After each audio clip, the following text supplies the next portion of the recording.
This virtual festival has been organized by Youth Celebrate Diversity, and the festival is proudly sponsored by Boeing. Hello, and my name is Paloma Valverde. I've been working with Youth Celebrate Diversity for almost 4 years now.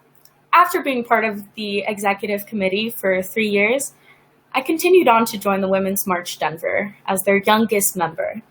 Now, I get to continue fighting for my community, all with the amazing skills I learned at YCD. It is my absolute pleasure to introduce my teammates, Jade Marquez and Susie Shuckman from the Women's March Denver. Hello, thank you, Paloma. Thanks, Paloma. So thank you everybody so much for having us here today. I'm Susie Shuckman. I serve on the Women's March Denver board as our volunteer chair. We're so excited to be here with you, Celebrate Diversity. And I'll let Jade take a moment to introduce herself too. Hi, Jade Marquez. I'm just a regular Joe board member and you're a everyday feminist. And I'll start with the first question, and this will be to Susie. What did you think of feminism when you were in high school, and how would you describe your view of feminism now? Great question, Jade. Thank you.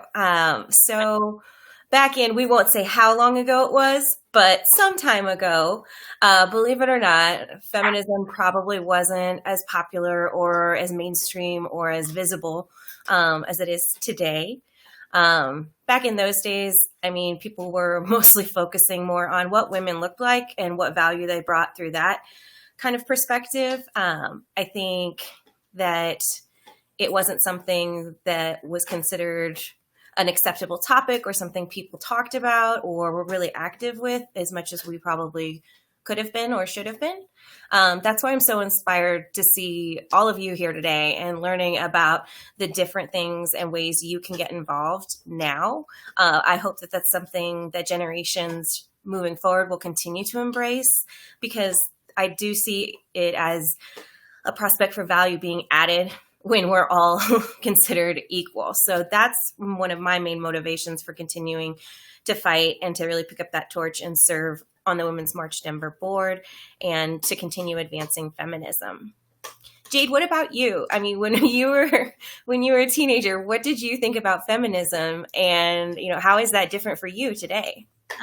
Well, I was a nerd. I want to say that I was born being a feminist. I always just raged against the idea that this was for boys or this was meant for men, or hard science was just automatically a guy thing because of the way that their brains worked. And I always questioned that. And so I was always really annoying. I was an annoying feminist, even in high school. People looked at me and kind of rolled their eyes with the feeling like, women are equal. What are you talking about? And I really struggled to communicate my feelings of inequality.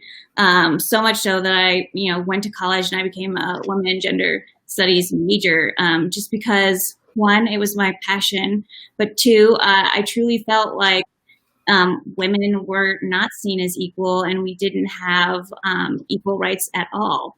When I was in high school, I honestly thought that we had done a lot more work. I thought a lot more had been accomplished. I kind of thought that, those glass ceilings were broken and now it was just getting in there and taking over the patriarchy, honestly. But now that I've been in the workforce and been a feminist for 30 years now, I know that, we have a lot of work to be done.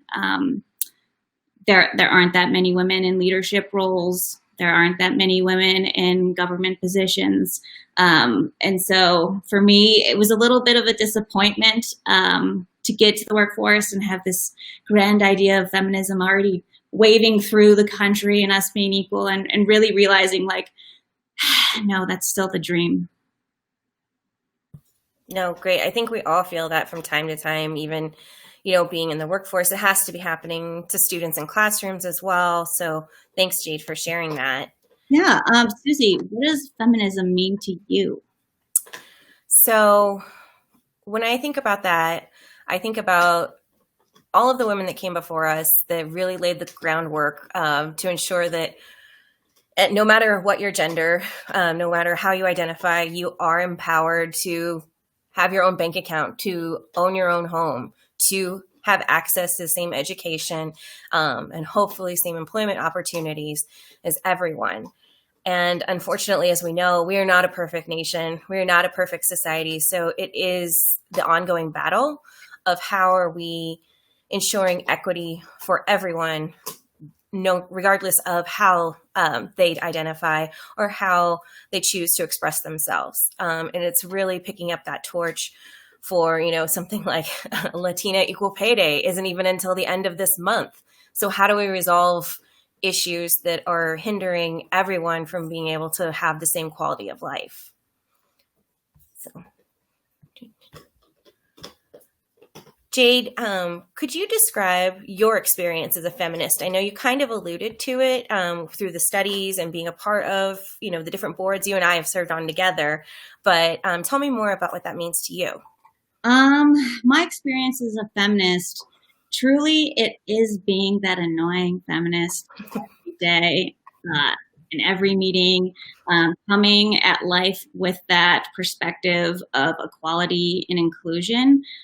So my experience has just been of that, the annoying feminist. At every meeting, I'm always thinking, are we only having all white male speakers? If so, can we make a rule going forward that we always have at least one person of a diverse background and a woman?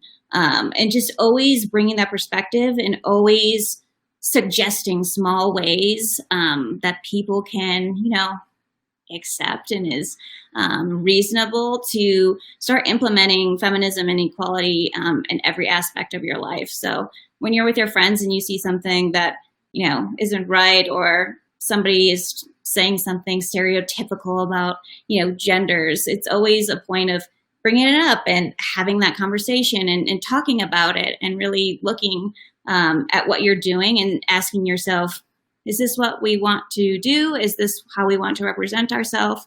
Is this how we want to support the future that we want to see for everyone? Yeah, I think that brings up a really good point, Jade. And just to kind of expand upon that, talking to your friends and correcting your friends is really hard. And it puts you in a really vulnerable position. And sometimes, especially for everyone that celebrates holidays, when you're sitting around that Thanksgiving table with your family, it's even harder to address those microaggressions. But I think it is part of the work that we have to continue to keep doing in order to help eradicate that kind of language, and how to, it's okay to correct someone, and it's okay to say something if it's making you uncomfortable. So thank you for that. Yes. Kind of along the same line, Susie, where is the Women's March Denver going next to advance feminism? So I love that question, because I think we've really talked about it internally as a team, this, and folks who have followed along on our social media have talked about it as well. We've really acknowledged that the march was born out of a place of frustration. And how are we creating more of a healing space is really what we're focusing on. So everyone that participated in the march this past year, which, it seems like a decade ago, January, but back in January, we were able to highlight local nonprofits that support women and children and diverse communities.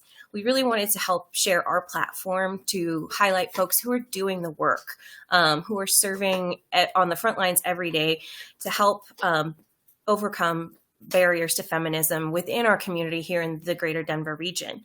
So I think looking to the future, we'll be focusing more on ways we can help our community heal through whether that looks like a community engagement session or furthering our efforts on that side to hear from everyone in the community what we could be doing better, or if that looks like working with our partners in the community to highlight the work that they're doing and elevate their voices as well.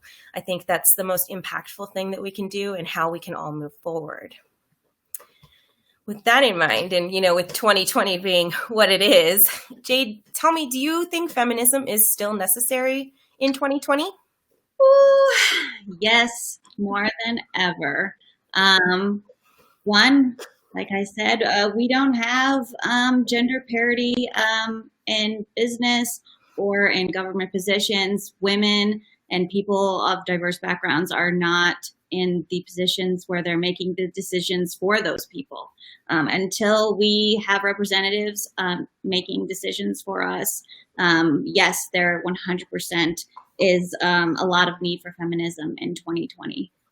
Feminism is intersectional, which means that we want equality for everyone. So anybody who is not having those equal rights, being treated equally, that's a part of feminism. So that includes, all these social justice issues. We're all really in this fight together. Oh, great. Thank you. Susie, next question. What is your hope for the women's equality movement?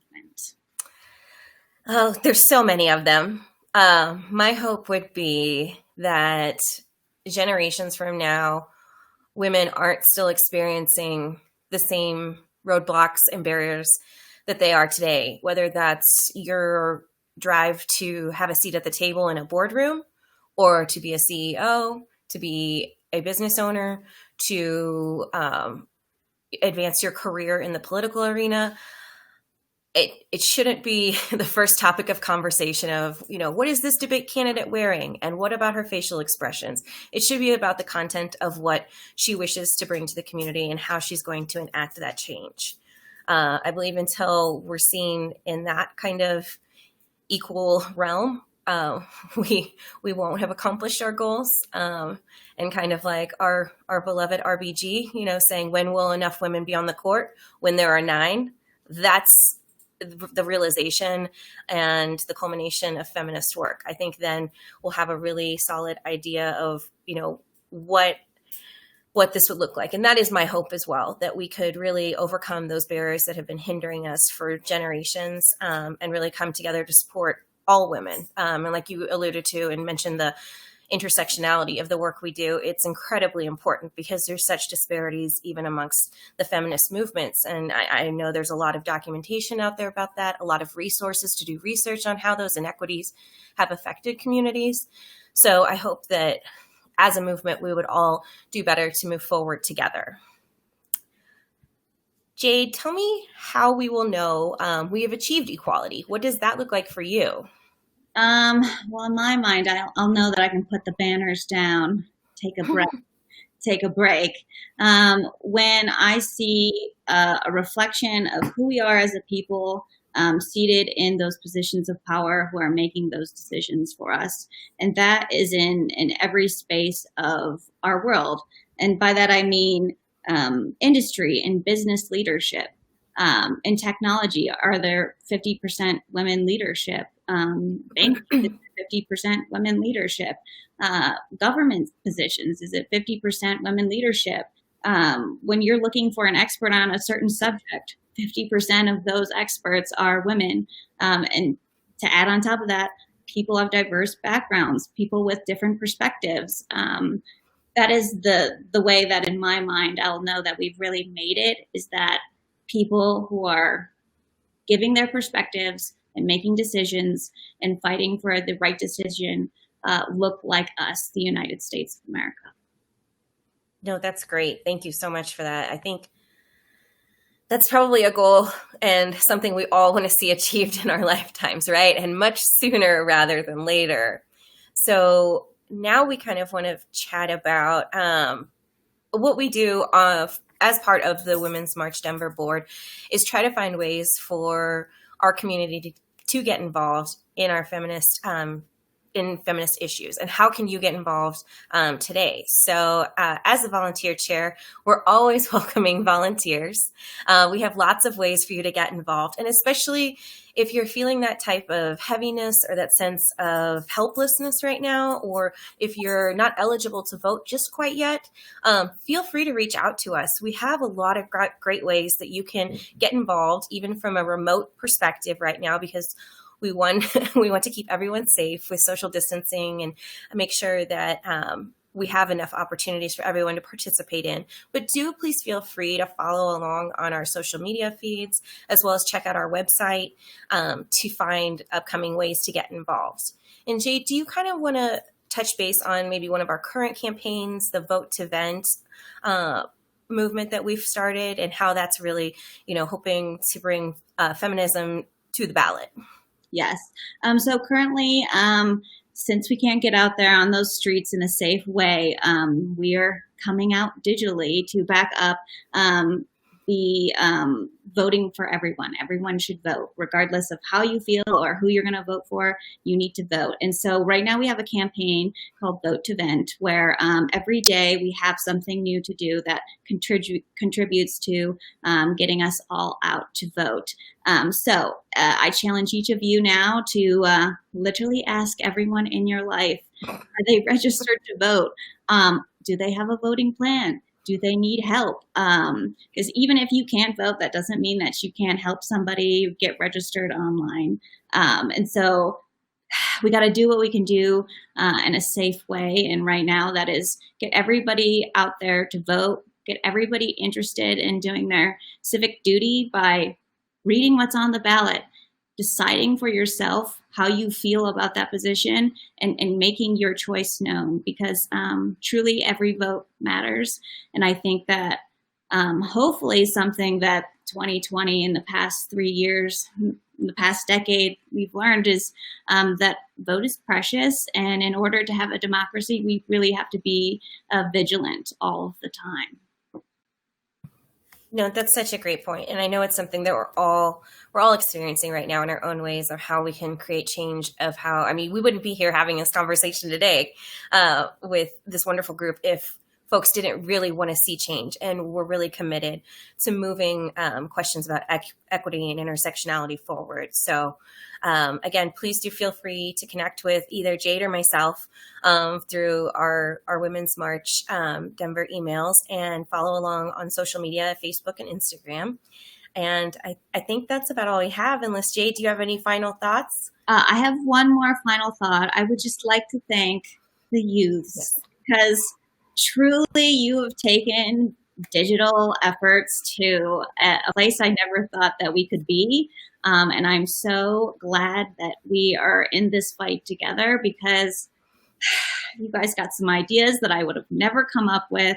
And especially as we tackle all these things virtually and digitally, and we're separated and we can't live life the same way, you guys really have been innovative. And I don't want you guys to count yourselves lesser, because you guys are making the true change and inspiring other generations to really step it up.